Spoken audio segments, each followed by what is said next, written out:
Flat, slow, and devoid of any real quality or creativity, Wolves have fallen to defeat against Iraola's Bournemouth 1-0 today away from home. And generally, we're just going to get straight into this one because it is a pure match reaction from my reaction after having watched the game. There may be some things that I forget and reflect on when we do the video tomorrow about 5 things that we did learn from the game.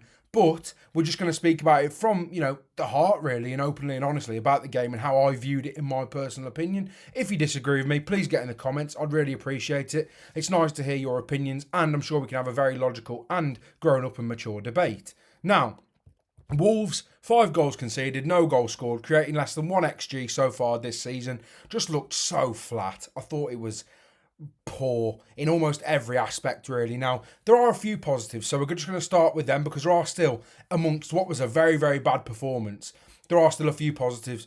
Ultimately, Wolves look better when Andre come on. They look better with 10 men, which weirdly is a positive.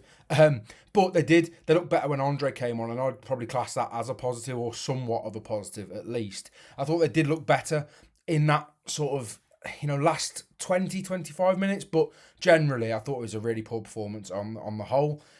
Another positive for me was Jackson Chichua. I thought he played really, really well. I thought he looked decent and he looked the part, and he actually looked like one of those players on the pitch, or one of the few players on the pitch that looked like they cared, that played like they cared, played like they wanted to succeed at Wolves, and played like Wolves should succeed really. And for me, Chichua is one of them players that, he very much wears his heart on his sleeve, and I like that about him. And in those games, that's what you want to see, especially when he's one of these players coming in, to be fair, unexpected circumstances. He was never going to start this game today, but obviously Hervé gets injured and then he is forced on. And I did think he played really, really well, considering, overall the team's performance was very, very poor and dire, as I've said. Now, for me, let's speak about Totty's red first of all. This isn't a positive, and we're going to move on now to the sort of negatives and my takes on the game, really. Totty's red card, it's just stupid. It's just ridiculous. And it is a red card. It's not ridiculous in terms of I'm saying it's not a red card. Just from him, it's poor. Now, because it wasn't violent conduct, he only misses 1 game, which will be the West Ham game in the Cup. And then he'll be back for the league game against Everton. So it's not too bad. And if there was a game you'd want him to miss this season, it probably would be that one. Because let's be honest, Wolves fans aren't overly bothered about that game. But equally, I'm sure a lot of you would like to win it, given the fact that West Ham are very easy opposition currently and in very, very bad vein of form.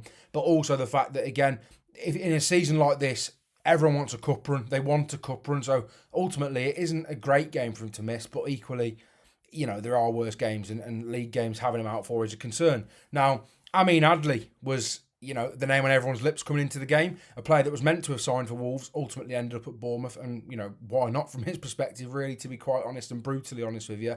Thought he played well.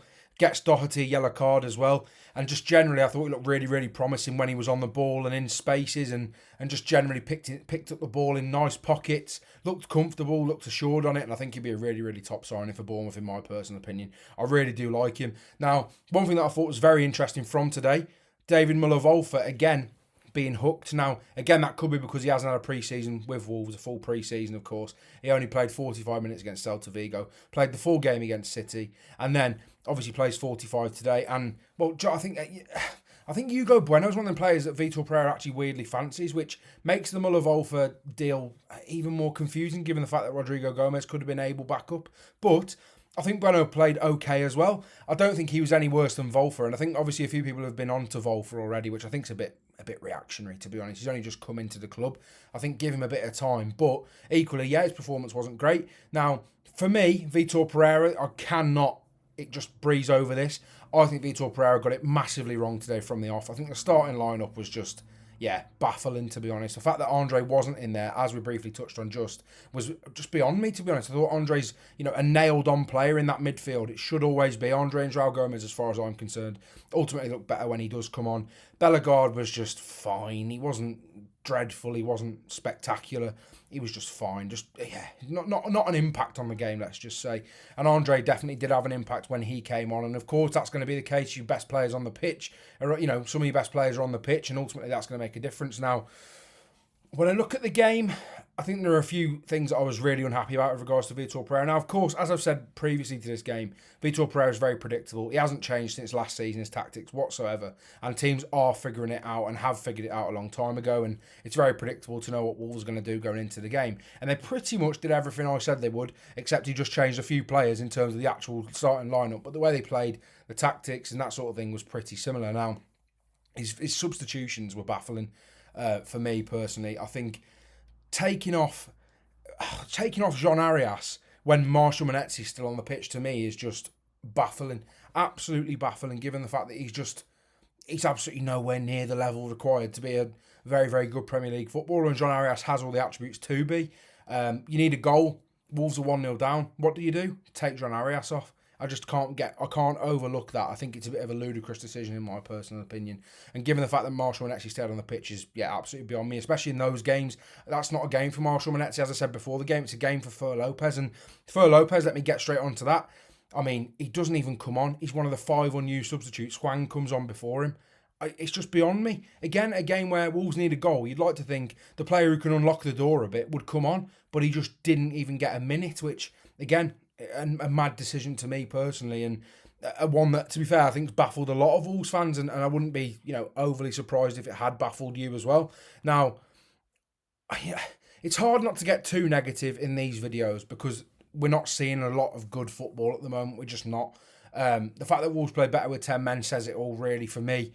And just generally, it's a very, very big concern. I do think Wolves will be fine. I want to make that abundantly clear. I do think Wolves will be fine still. They do need bodies massively.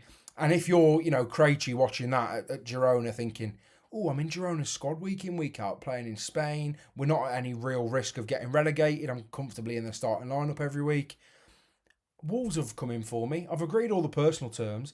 And then I've watched them not compete whatsoever. But equally, from his perspective, he could be watching that thinking, Totty's got sent off. Totty's not had a good start to the season. Totty's not particularly unbelievable. He's definitely not better than Krejci. So for me, again, he could be looking at that thinking, I'll come in and I'll get into that side and Totty won't get in it. But as I've said, I do think if Krejci was to come in, he could play as that centre half. But we're not talking about transfers for now. We're talking about the game itself. Now, there are a few confusing things. Like for me, Strand Larson, there's a picture that's just come out on Twitter from Nathan Judah. I know many of you don't like Nathan Judah. I'm not. I'm indifferent. I think he's, he's one of them that gets a fair bit of stick on Twitter, but it's one of them, isn't it, really? Everyone does, I suppose. Even I do, especially in these comments. But there's a photo come out from Jurgen Strand Larson on the bench with his head in his hands, and it does feel like a very much a head in his hands situation at the minute. It's one of them, it's baffling to watch. The football's dire, the quality's dire, the creativity, as I've said, created less than 1 XG in 2 games is absolutely dire.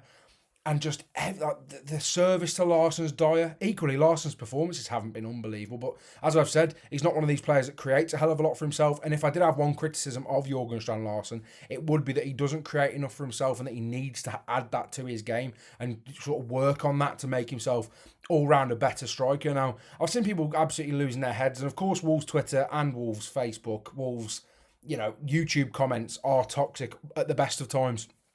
Wolves could be in Europe and there'll still be someone moaning. So of course there is, take that with a pinch of salt. But I've seen people saying that Jurgen Strand Larson should be sold or driving to Newcastle myself.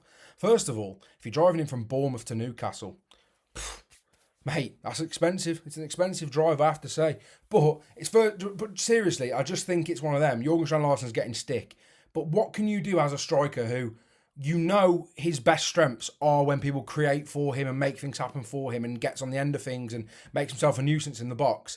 What can you possibly do when you're getting none of that from wide areas? Absolutely none of it. Even from central areas, Joao Gomez is the more advanced of the midfielders between him and Andre. And then, of course, Bellegarde is that more advanced midfielder as well, which is part of the reason why I think Vitor Pereira started him. I think Wolves wanted to be on the front foot, but they just weren't. They were just poor. And I think Bournemouth pressed them really well, kept them, to minimal chances. And Bournemouth have had a really good start to the season. Obviously, they have lost at Anfield, but ultimately they were very, very good there and against one of the best attacks in the country, or the best attack in the country. You are going to struggle. Of course you are, especially at Anfield on the opening day of the season. You just are going to struggle. But yeah, it's just one of them that was very concerning for me today. Now, from a Bournemouth perspective, a very comfortable result. And I know that sounds crazy for a 1-0, but for them, Wolves, they limited them to nothing. I thought Bournemouth played really well, looked very secure on the ball. Semenyo looked really dangerous again. Clivert looked dangerous. And from dead balls, I thought Clivert looked dangerous as well. Ultimately, obviously, he gets a corner from his free kick late on in the game. But generally, Clivert played well. And I do think, as a side, I think Bournemouth will still be up there this season. I think they'll be competing. I think they've replaced the players that they've lost really well. I think Senesi's done really well to come back into the side and look at the level he was prior to Dean Huijsen's arrival on the South Coast. But I do think it's going to be a very interesting rest of the season. There's going to be so much negativity in these comments. There's going to be so much negativity across Twitter. And I'm not telling anyone how to feel. There's absolutely no reason to be positive, really. No, I get it. I completely understand people are, feeling negative, feeling frustrated, feeling angered, feeling sad. What's going on behind the scenes at Wolves, what's going on the pitch at Wolves. It all feels, extremely negative, and there's so much negativity going around the club at the moment that it is hard to find those little nuggets of positivity. But I hope in this video I have brought across some positivity, because I haven't said anything drastic like Wolves are doomed, Wolves are relegated, Wolves are, screwed. I've not said any of that. But I'm not one of those people. I'll always, be quite optimistic about Wolves. And obviously the Burnley result's really interesting today. Of course, I'll have to speak about those games briefly as well. Burnley beating Sunderland 2-0, pretty comfortable. Really, a big surprise of a result, really.